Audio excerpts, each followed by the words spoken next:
Behold, the Lamb of God who takes away the sins of the world.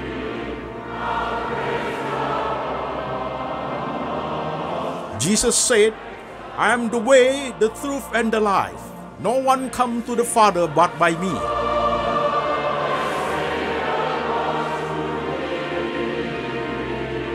For God so loved this world, so he gave his one and the only Son. Whoever believes in him shall not perish, but have eternal life. Shalom jemaat sekalian, saya Pendeta Antoni Chang. Salam kepada seluruh jemaat setia pendengar firman lewat LACMI, Lembaga Antoni Chang Ministry Internasional. Jemaat yang ada di kota di Indonesia maupun kota-kota di luar negeri. Hari ini ibadah LACMI, temanya adalah kedewasaan rohani, seri ke-46, kontemplasi bagian ke-72. Dan firman Tuhan hari ini kita ambil dari satu bagian, yaitu kitab Ibrani pasal 11, ayat 1-12. Demikian firman Tuhan.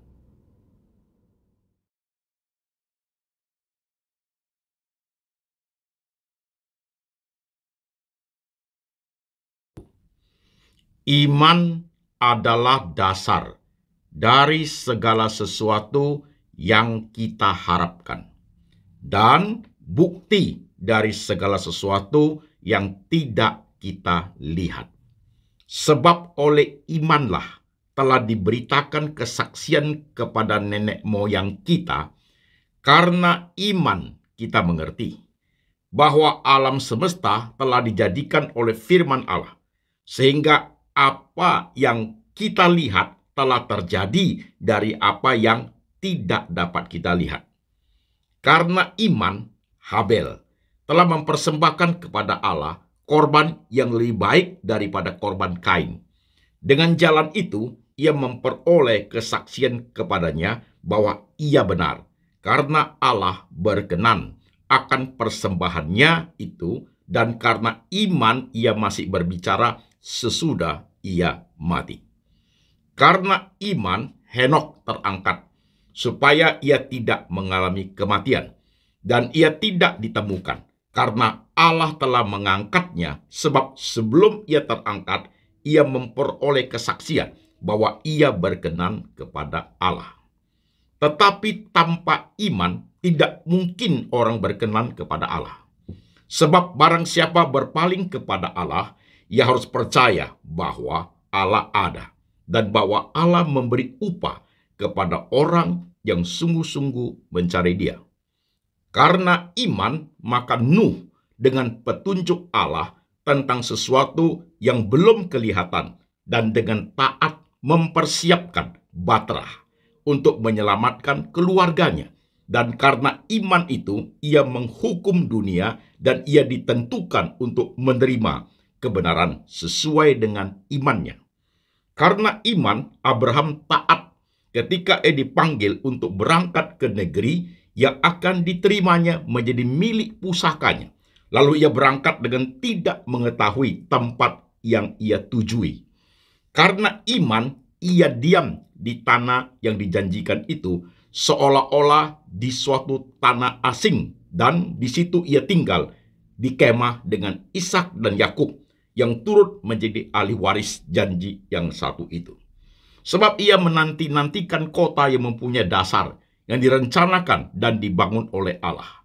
Karena iman, ia juga dan Sarah beroleh kekuatan untuk menurunkan anak cucu, walaupun usianya sudah lewat, karena ia menganggap Dia yang memberikan janji itu setia. Itulah sebabnya, maka dari satu orang, malahan orang yang telah mati pucuk, terpancar keturunan besar, seperti bintang di langit dan seperti pasir di tepi laut, yang tidak terhitung banyaknya. Amin. Saudara-saudara sekalian, firman sudah kita dengar, firman Tuhan sudah kita baca. Mari jemaat, kita tundukkan kepala, kita berdoa. Tuhan Yesus, kami sudah membaca firman-Mu. Kami sudah mendengarkan firman-Mu. Sekarang roh Tuhan bekerja, mengurapi hamba-Mu ini, supaya bisa memberitakan firman Tuhan ke dalam bahasa yang gampang dimengerti oleh seluruh lapisan jemaat. Supaya hidup kami Tuhan, makin hari makin berkenan kepada Engkau. Supaya hidup kami Tuhan, di dalam kami beriman kepada Engkau, kami mempunyai pertanggungjawaban yang benar di hadapan Tuhan. Kami siap hati, kami siap pikiran, kami siap iman untuk diberkati. Tuhan Yesus berbicara, kami mendengar. Dalam nama Tuhan Yesus, kami berdoa. Amin. Shalom jemaat sekalian, apa kabar?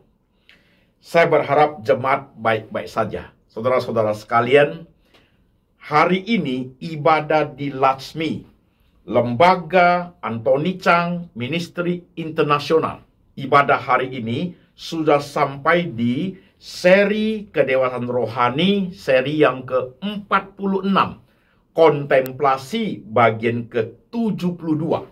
Seperti yang saya beritakan kepada saudara, bahwa seri kedewasaan rohani itu kita akan buat sampai 100 seri, saudaraku. Oke, sekarang sudah sampai seri yang ke-46, saudara sekalian.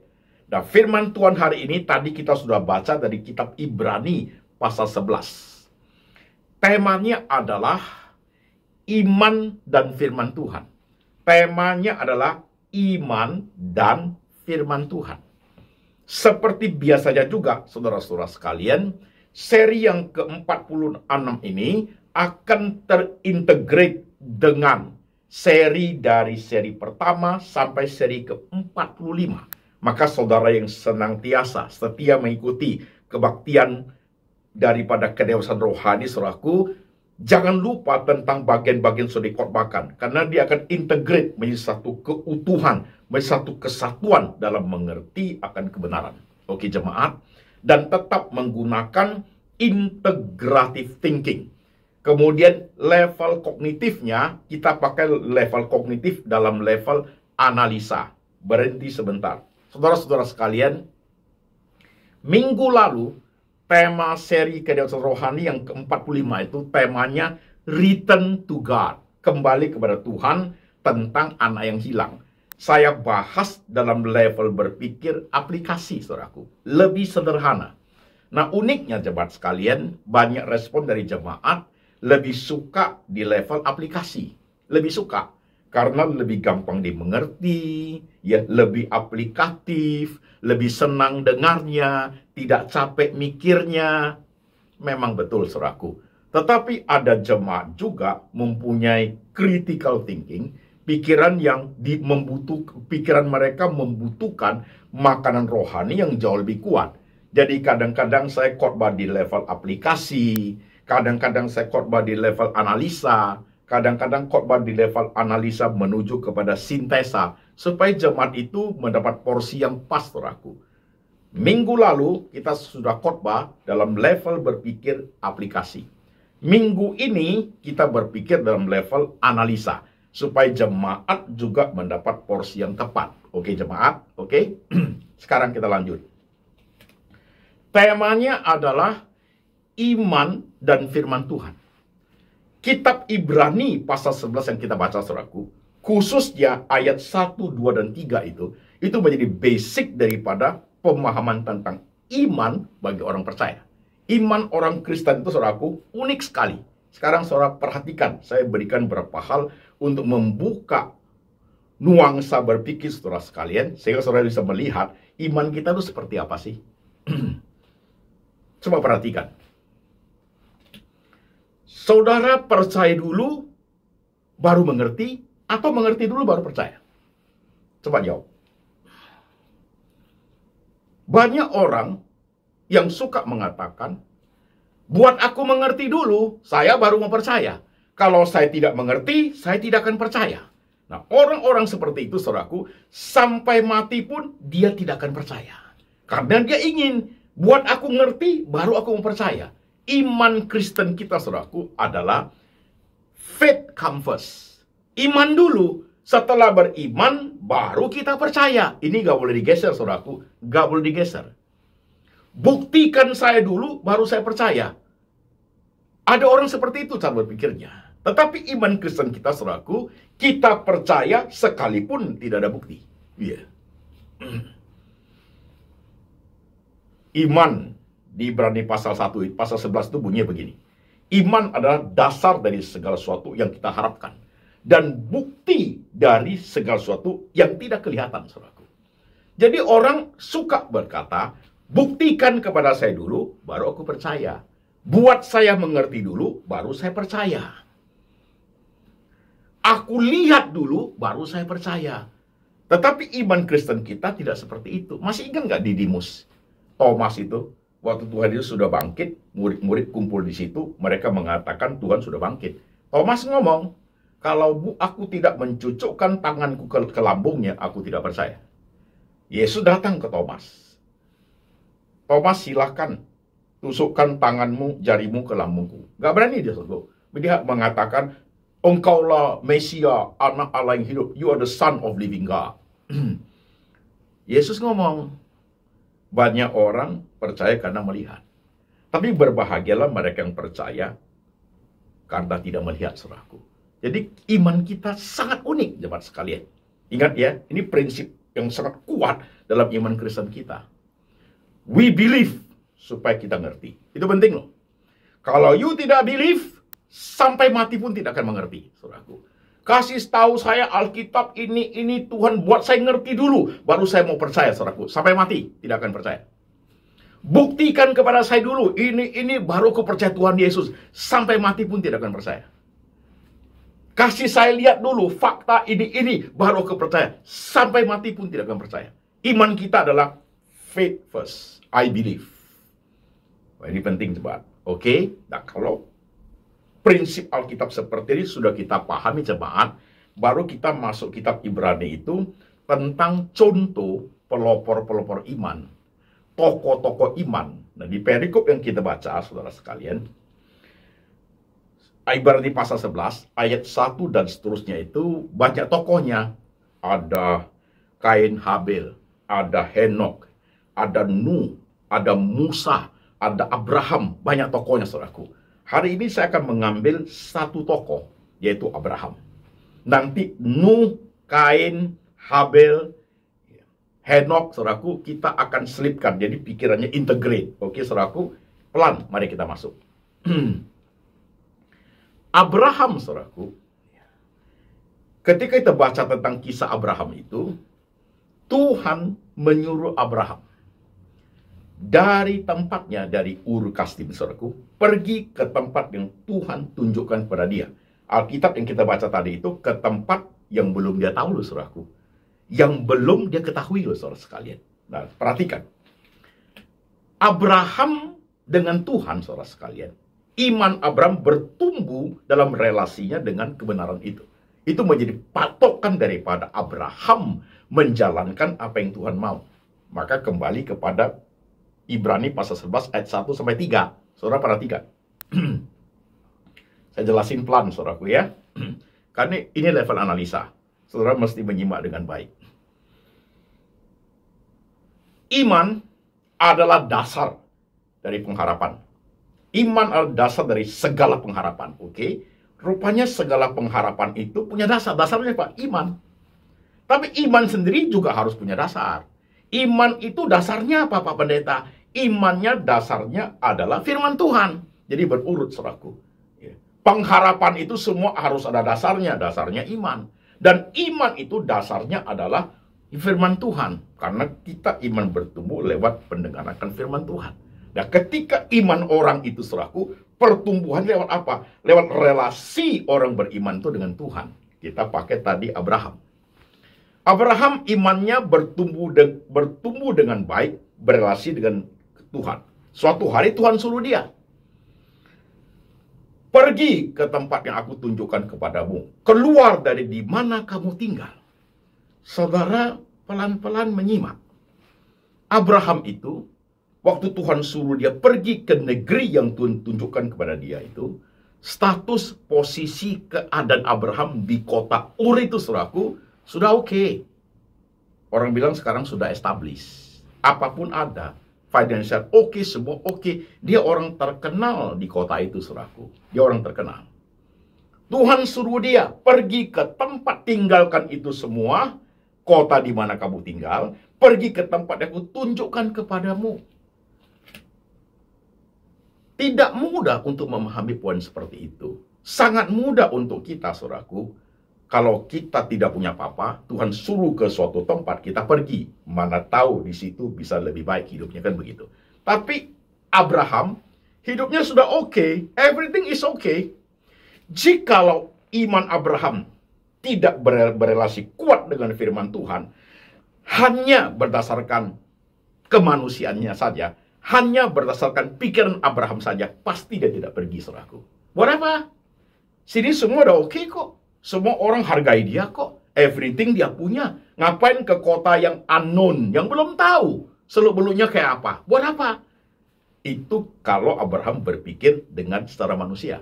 Tapi kalau dengan iman, karena Tuhan suruh. Pergi Abrahamnya. Itulah disebut keunikan iman itu, saudaraku. Pergi ke tempat yang dia belum tahu, unknown. Tapi Tuhan suruh. Di situ, iman Abraham berelasi dengan kebenaran itu ada certainty. Ada suatu kepastian, saudaraku. Tuhan yang suruh. Ini unik loh, jemaat sekalian. Ini unik loh. Jadi iman Abraham bukan iman yang cuap-cuap, saudaraku. Bukan. Berhenti sebentar. Kita lihat Nuh. Nuh juga sama. Tuhan suruh dia bangun bahtera. Kalau Tuhan tidak suruh, secara manusia, Nuh tidak akan bangun. Buat apa?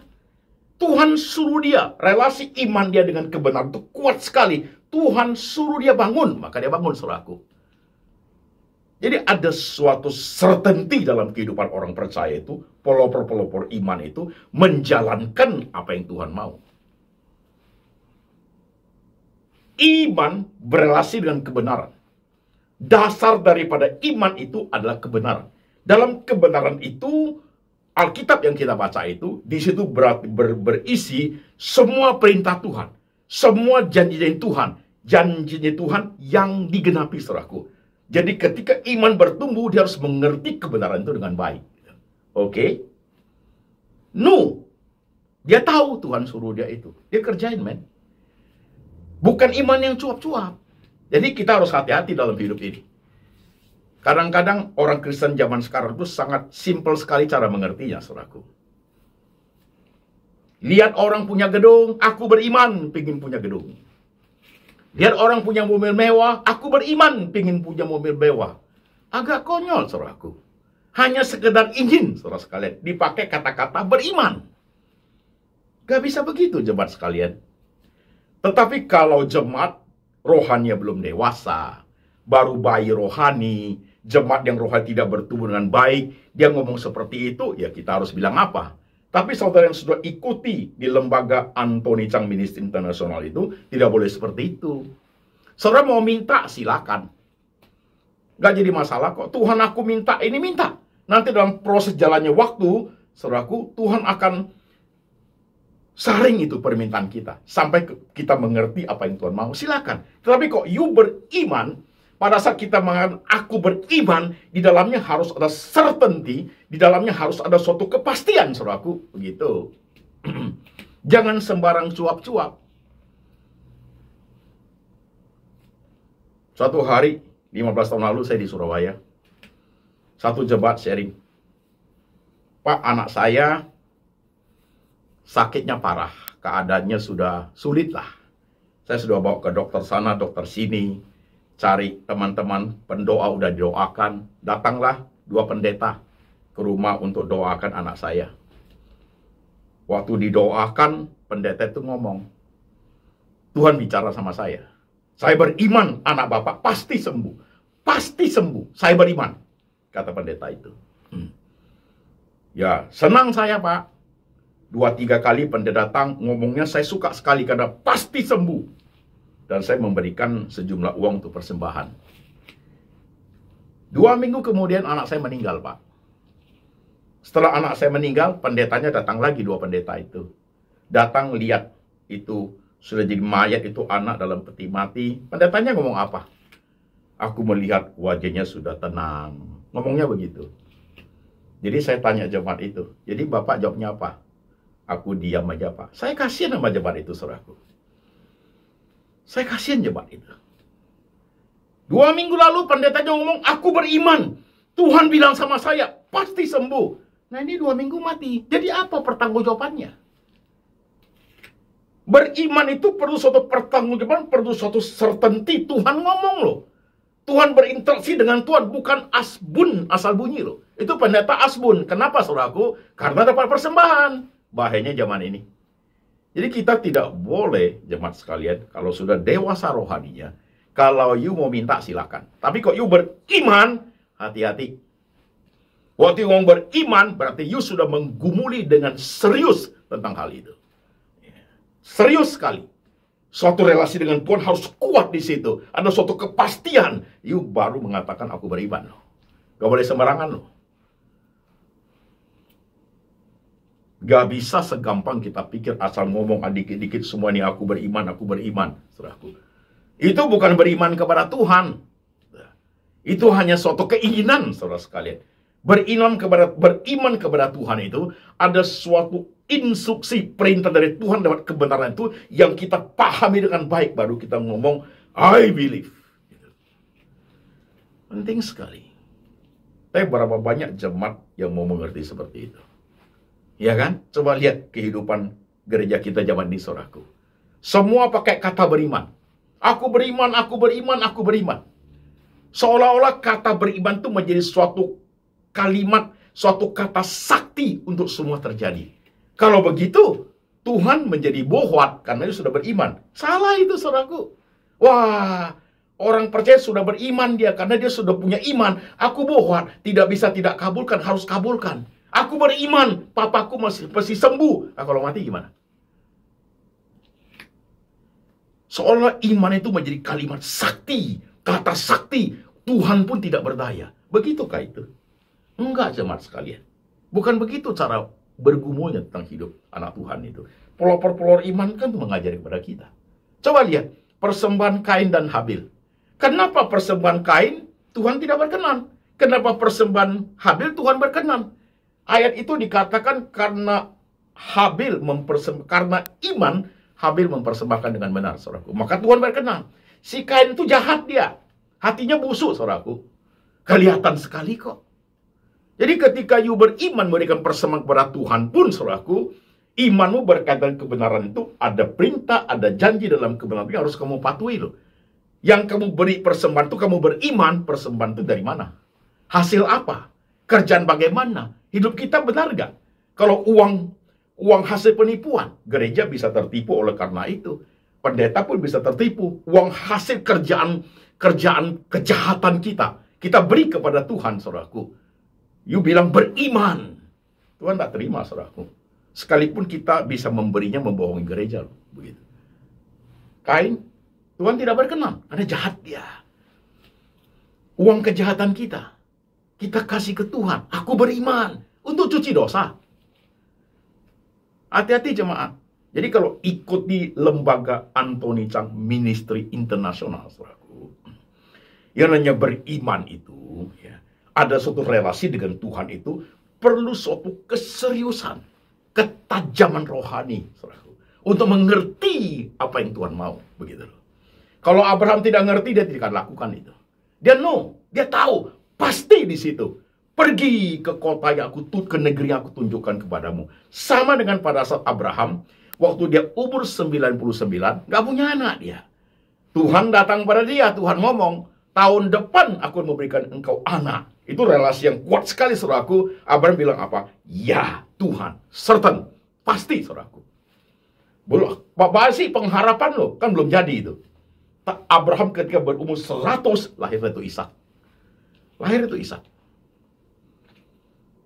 Jadi nggak bisa sembarangan ketika bilang beriman. Oh, Abraham beriman, mempersembahkan anak. You juga beriman, mempersembahkan anakmu. Bawalah anakmu. Sekarang ada bukit apa? Bukit Sentul di daerah Jakarta ini. You kasih ke sana. Persembahan korban bakaran, tangkap loh. Kriminal loh, pembunuhan loh, masuk penjara loh, men. Kan Tuhan tidak suruh you seperti itu. Tuhan suruh Abraham. Kita pengen kayak Abraham. Aku beriman, persembahkan ini. Itu menjadi sangat dangkal kerohanian saudaraku. Begitu. Saya kasih satu contoh lagi. Panggilan menjadi seorang pendeta pun sama. Ketika seseorang dipanggil menjadi hamba Tuhan, seseorang dipanggil menjadi diaken, menjadi majelis gereja, saudara sekalian. Itu sifatnya personal loh. Tuhan panggil saya, ada suatu relasi dengan Tuhan, imannya, God call me, itu harus ada, saudaraku, begitu. Nah, kalau itu suatu certainty dalamnya, dijalani dalam bentuk apapun, resiko apapun, sampai mati, itu panggilan, saudaraku. Tapi numpang tanya, berapa banyak hamba Tuhan yang zaman sekarang itu? Sudah jadi pendeta, lagi susah, bocoan, berhenti dulu jadi pendeta, gua bisnis dulu dah. Nanti kalau udah cuan, baru jadi pendeta. That is not calling. That is not calling. Itu hanya karena dia pingin jadi pendeta. Tuhan tidak suruh dia. Karena udah kaya, terkenal, kurang satu, punya masa. Caranya supaya punya masa apa? Jadi pendeta. Tuhan panggil dia? Sama sekali tidak. Buktinya, 5 tahun kemudian ketika susah, bisnis susah, dia berhenti jadi pendeta, saudaraku. Itu calling. Certainty ada di situ? Tidak ada. Itu ego manusia. Tapi kalau certainty di situ, saya punya beberapa jemaat. Ada yang teman pendeta, ada yang diaken, ada yang bisnismen. Pendeta, teman pendeta mulai di satu gereja kecil. Aku mau setia sampai mati di gereja ini, Pak. Kenapa? Karena Tuhan panggil saya di sini. Disinilah aku merasa hidup saya dipakai Tuhan menjadi berkat bagi jemaat yang sederhana. Itu ada certainty di situ. Termasuk saya juga punya jemaat, bisnismen, melayani Tuhan. Pak, gereja kecil ini aku support dengan waktu tenagaku, dengan financialku, gereja bisa bertumbuh dengan baik. Sekian puluh tahun, Pak, dan aku eksis terus melayani di situ karena aku tahu Tuhan memanggil aku untuk melayani gereja itu. Ada certainty di situ, ada suatu kesungguhan, ada suatu kepastian di situ. Itu loh, saudaraku. Nah, orang-orang seperti ini jangan kabur. Jangan lepas dari panggilan.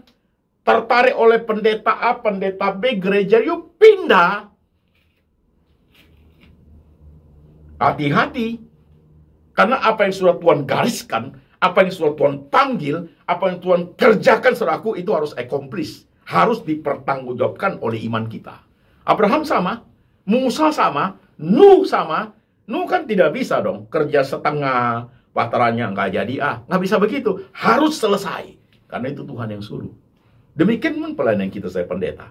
Sampai kapan Pak Antoni melayani? Sampai mati. That is my calling. Menjadi pendeta, saudaraku, begitu. Apapun resikonya, apapun sulitnya, apapun tantangannya, saudaraku. Iman bersama pada pengenalan akan firman Tuhan.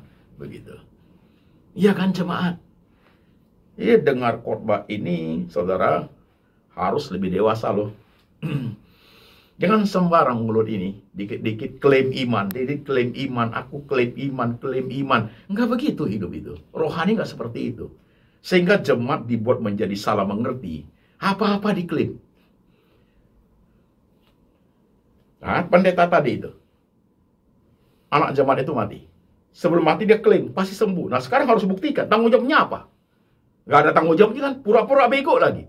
Malah ngomong, lihat mayat wajahnya, udah bagus, wajahnya udah tenang. Ngomong kosong lah. Kan kamu bilang kemarin sembuh, sekarang udah mati, bilang wajahnya tenang. Itu nggak benar, saudaraku. Berapa banyak anak-anak Tuhan, hamba-hamba Tuhan, yang cara pelayanan seperti itu, saudaraku.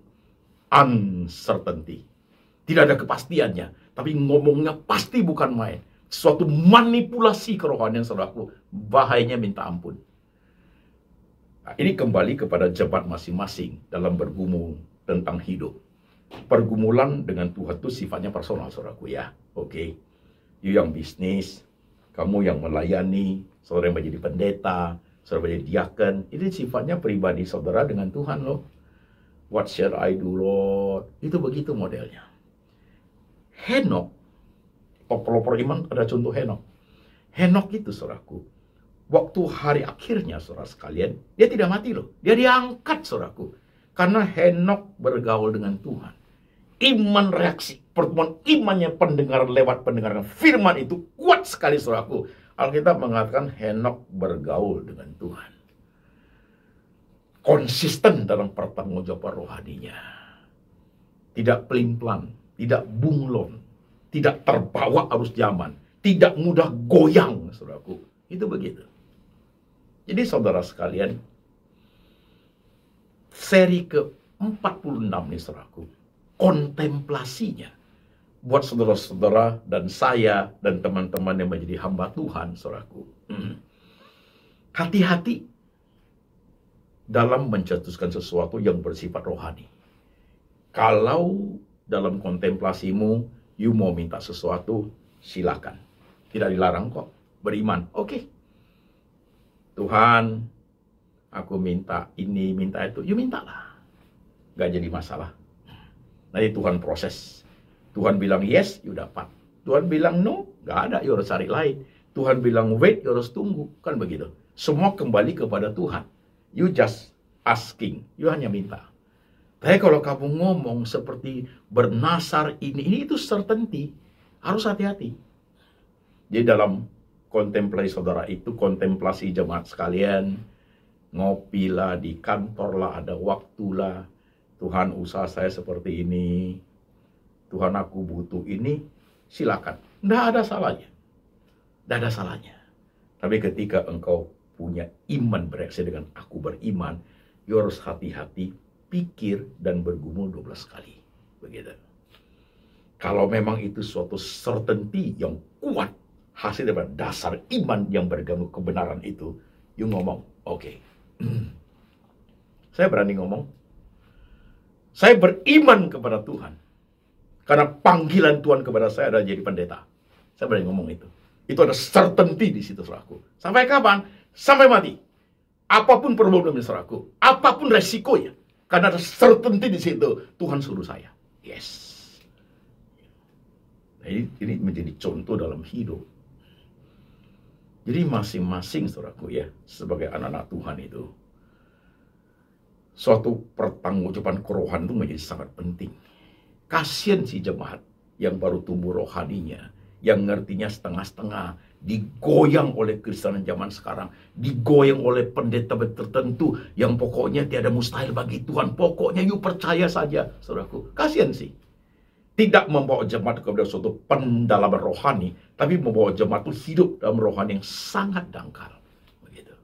Sangat dangkal. Sehingga tidak hidup kerohanian itu, interaksi dengan Tuhan itu. Tidak mungkin kita akan mencapai apa yang dijalankan pelopor-pelopor iman itu. Karena arahnya tidak sama, saudaraku. Kalau saudara ingin seturut dengan firman, saudara ingin seperti apa yang Alkitab katakan. Kalau kita ingin belajar seperti pelopor-pelopor iman itu, ya, Kain, Habil, Nuh, Henok, ya, Abraham, Musa, saudara sekalian, kita harus pahami dengan baik prinsip dasar dalam Alkitab itu. Baru kita bisa menjalani kerohanian itu dengan baik dan tepat, saudaraku. Dan memuliakan nama Tuhan. Gimana jemaat? Untuk khotbah hari ini. Nah, mudah memang. Tapi kalau saudara sampai ke Dewasan Rohani seri ke-46, dalam level analisa, kita mesti bahas hal demikian. Ini kembali kepada jemaat masing-masing dalam pergumulan rohanimu. Dalam pergumulan pengenalan kormu dengan Tuhan. Dalam pergumulan sampai sejauh mana kau bergaul dengan Tuhan. Sampai sedekat apa intimasimu, keakrabanmu, kedekatanmu, keintimanmu dengan Tuhan. Itu pertanggungjawaban masing-masing, saudaraku. Oke? Tidak mudah loh jemaat, tapi kita harus pass through. Kita harus lewati ya, masalah rohani yang seperti ini di zaman ini, jemaat. Oke? Mari cepat kita tunduk kepala sebentar. Saudara-saudara sekalian, perlahan renungkan khotbah hari ini. Iman adalah dasar dari segala sesuatu yang kita harapkan. Iman bukti dari segala sesuatu yang tidak kita lihat. Iman adalah dasar. Tapi iman juga punya dasar, yaitu firman Tuhan. Iman kita bertumbuh dalam pendengaran akan firman. Disitulah kita menemukan kepastian akan pimpinan kehendak Tuhan dalam hidup kita. sehingga kita berespon di tengah masyarakat yang kita hidupi. Saudara, lihat kembali hidupmu masing-masing. Berapa usiamu? Pekerjaanmu apa sekarang? Kau scholar, mahasiswa, murid-murid SMA, businessman, hamba Tuhan, misioneri, saudara pelayan-pelayan Tuhan, diaken, majelis. Coba pahami semua panggilan kepada saudara masing-masing. Ada certainty nggak di situ? Atau kita hanya ikut karena orang lain juga begitu? Atau kita hanya ikut arus zaman, yaitu tren Pak Antoni? Saudara, coba pahami seperti itu. Lihat dirimu masing-masing. Jadilah seperti apa yang Tuhan mau dalam hidup ini. Tekunilah panggilan Tuhan itu dengan segala resiko yang ada di dalamnya. Hidupilah kehidupan yang Tuhan perkenan. Ikutilah perintah dan janji dari Tuhan dalam kitab suci, dalam firman Tuhan itu, sehingga imanmu bisa bertumbuh dengan baik. Jauhilah kejahatan dunia.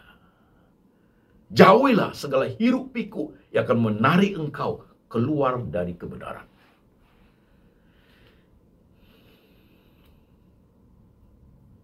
Jikalau hari ini engkau sudah hidup jauh dari Tuhan, Pak Pendeta, jangankan khotbah seperti ini.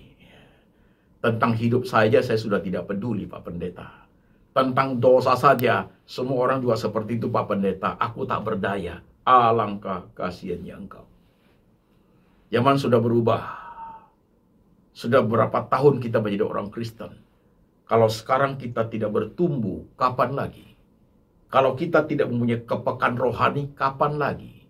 Kalau tidak berkontemplasi lebih dekat kepada Tuhan, kapan lagi? Kalau tidak punya iman yang peka tentang hidup ini, kapan lagi? Mungkin suatu hari, ketika menyadari semua itu, waktu sudah habis. Sudah telat. Penyesalan pun tidak ada gunanya. Saudara lihat diri saudara masing-masing. Ada kesempatan untuk bertobat. Ada kesempatan untuk berputar arah. Ada kesempatan untuk hidup benar di hadapan Tuhan. Ada kesempatan untuk pertumbuhan iman yang jauh lebih baik. Ada kesempatan untuk pertumbuhan iman yang lebih rohani, yang lebih dewasa. This is the moment. Kau doa sendiri, saudara-saudara sekalian. Lihat dirimu. Jangan suka klaim-klaim Alkitab, klaim firman Tuhan, kalau kau tidak mengerti esensinya, oke?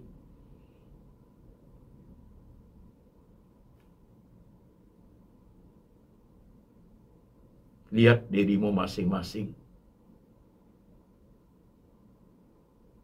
Perhatikan bagaimana engkau hidup.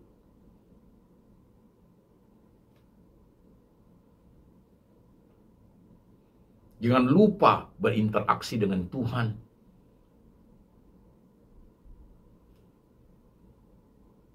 Kembali ke gerejamu masing-masing, tekun di dalamnya.